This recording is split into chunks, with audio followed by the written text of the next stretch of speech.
So they have diversified, which Venezuela did not do. Yes, sir. Because this guy had to do freebies because he has to get elected again. People will throw him out. In Saudi, it's absolute monarchy. If people are the very poor people in Saudi Arabia, they can't do anything. Right? So that's the main difference. I would say the biggest thing which has hurt Venezuela is the American sanctions. And this is the same problem for Iran. Okay. Iran is being squeezed because of American sanctions. Russia is being squeezed because of American sanctions. And the reason why America is able to do these sanctions is, who's the reserve currency? Dollar, sir. Supreme currency, dollar. Correct, sir. So everything happens in dollars. And if he refuses to give you dollars, what will you do? You cannot buy and sell. Yes, sir. Correct. And he's got European Union behind him. He's got all other developed countries behind him, Australia, Japan. When they till America says do this, they'll all say, okay, sir. Now that's slowly changing. There's a big debate now in Davos. Davos is where these guys all get together. Okay. World Economic Forum. Okay, all the developed countries, developing countries, leaders and business people, big business people all get together. They all talk. So the biggest fear right now for the Europeans is if Donald Trump gets elected, because now it looks more and more possible. Okay. Before it was like a joke. No way. The guy who almost destroyed American democracy, how will he ever get elected? All this they're talking like that. Now he's clearly the Republican candidate. Okay.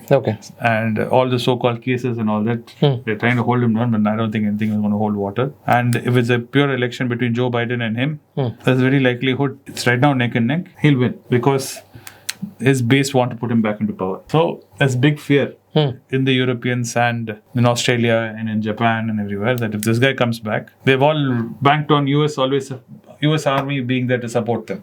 None of them have spent so much money on military, on arms. Yes, sir. On weapons and everything. They've all said, America has always said, don't worry, don't waste your money. We are there. We'll put base here. Whenever you need, we will fight for you. Don't worry. Don't waste your money. You pay us the money to our military. You pay our military salary. We will fight for you. And we'll put base in your country. And whenever if needed, we'll fight for you. Understood. Now, Americans are saying, yes, thanks very much. But the bygones be bygones. Forget that. We're not doing that anymore. We're taking our stuff back, our people back. Let's fight for yourselves. Overnight has happened. So imagine you do not know how to fight. Yes, sir. Right. I've been protecting all this time, taking care of you. Suddenly, I leave you in the middle of the road. There are gundas everywhere. And I say, Keshav, take care of yourself. Huh? I don't even give you a knife or a gun. And I say, best of luck. I don't want to do this anymore. So now you're left to defend for yourself. That's going to be their biggest fear right now. Because Russia is saying, America, once Trump comes, America will vacate the seat. What are you guys going to do? Because America's biggest argument is, all this is happening in the rest of the world. Okay. America sitting here. There's a huge ocean, Pacific Ocean, Atlantic Ocean. Nobody's going to come. So America is saying, why should we bother? Whatever is happening in Europe. It's your problem. Whatever is happening in Asia, it's your problem. It's your... Taiwan, it's your problem with China, man, not my problem. There is no need for me to. Because now this whole thing of global economy, global trade, free trade and everything is slowly breaking down. Everybody is saying we should put our country first. And the same kind of ideology you see in India also. You see in India, where do you want to say, buy India, yes, sir. Make in India. All that, all that is the same philosophy that, we should not use foreign goods, we should not use foreign Chinese goods, we should make our own stuff. Understood, sir. And that kind of thing is echoing throughout the world. So that leads to now Saudi Arabia, which has always been dependent on America for security and everything. Now America is talking like this. That's why Saudi Arabia is also saying, okay, now what should we do? In America, Saudi Arabia had a big hold on America because America needed oil. But now US has become energy independent. US has enough oil for itself. Yes, sir. And it's producing so much of extra oil, you can control the price of oil. If Saudi Arabia closes the tap and says, I'll raise oil prices, US says, no problem, I'll open my tap and give everybody oil. So Saudi Arabia's relationship dynamics with US has changed, right? Understood, sir. If I don't have you under my thumb and you don't need me and you've not only become equal, you're slowly becoming bigger. I have no way to make you listen to me. I have nothing to hold you. So these things are diplomatically turning into tails. In the middle of all this, China is jumping in. China still needs oil. China's like US, where it has its own oil. If China had its own oil, it would be a different story. China still needs oil. Needs lots of oil. So it's telling Saudi Arabia, don't worry. They don't want, we will want. We will help you. China's walking around everywhere in Africa, wherever the US wants to leave, saying it's not our problem anymore. Oh, it's it's going to take control. Correct. They're saying, so all this is happening. And now Russia is fighting Ukraine, right? North Korea is giving weapons. Iran is giving weapons. Chinese are giving weapons to Russia.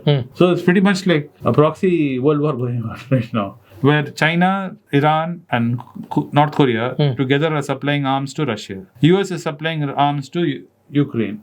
So Ukraine and Russia are fighting. So it's pretty much like Russia and US are fighting. Correct. So it's slowly expanding. Now in the Middle East, Israel attacked Hamas.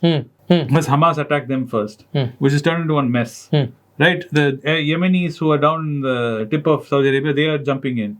US is bombing them with Britain. Right? Iran got upset and started bombing American bases. So Americans retaliating and bombing Iran. They're sitting in Syria. Then Iran went and attacked American bases in Pakistan. Pakistan retaliated and dumped bombs on Iran. So everything is poised like this, like a tipping block. You just go and take one fool to go crazy, do something really stupid, and it'll become full blown. So this is an interesting time. So as an investor, you should be very cautious where you go and dump your money. Understood, sir. Make sure wherever you put your money, you can pull it back if you need. Where gold, if this goes on and it becomes worse, you'll see gold going somewhere. Because that is a fail safe. Gold will go through the roof. And I have another doubt, like when before 2011-12, I think so, sir. On the time of 2011-12, the crude oil prices, one barrel prices around $90 or $85 around that. So at that time, the petrol price is also like 70 rupees. 80 rupees like that, sir. Now the crude oil price is around like $90 to $95 per barrel, I think so, sir. Now also there is no price going down, sir. Why there is no price? Why the government is making money, no? As it is, Indian government is broke. Right? Not enough people pay taxes. People are avoiding taxes. And government is giving tax break to the rich, to industries. Saying I'm going to stimulate economy. So they're giving more tax cuts to the guys on the top of the K. The people below the K are very hardly only 30% of the population who are working and paying taxes. So government expenses are going through the roof. How will the government fund everything? And then you have election coming. Okay, I don't want to get into specific spends which are doing, which is crazy. Okay, sir. Is it needed? I do not know. Because people are very emotional about these topics nowadays. Yes, sir. So I don't want to give specific examples where they're wasting money, in my opinion. Okay, things are far more important. That's the way the government is. People want that, so it's happening. So somewhere government needs to make money. If people are very upset about the petrol price and it go to the government, if majority of Indians go to the government and say, hey, bring the petrol price down, immediately petrol price will come down. Majority of Indians right now don't care about petrol price. Majority of Indians are worried about other things. Yes, which is kind of crazy. Right now the Indian mindset is I rather starve. But that is important for me. Even if my life goes, my ideology is more important. Honestly. And this is not only in India. This is true in the West, where the Christian nationalists in the US are busily grabbing power. Like they accuse us of being Hindu nationalists, no? They're Christian nationalists there, who believe Jesus is coming. Oh. They have their own ideas. Like how we have our ideas, they have their ideas.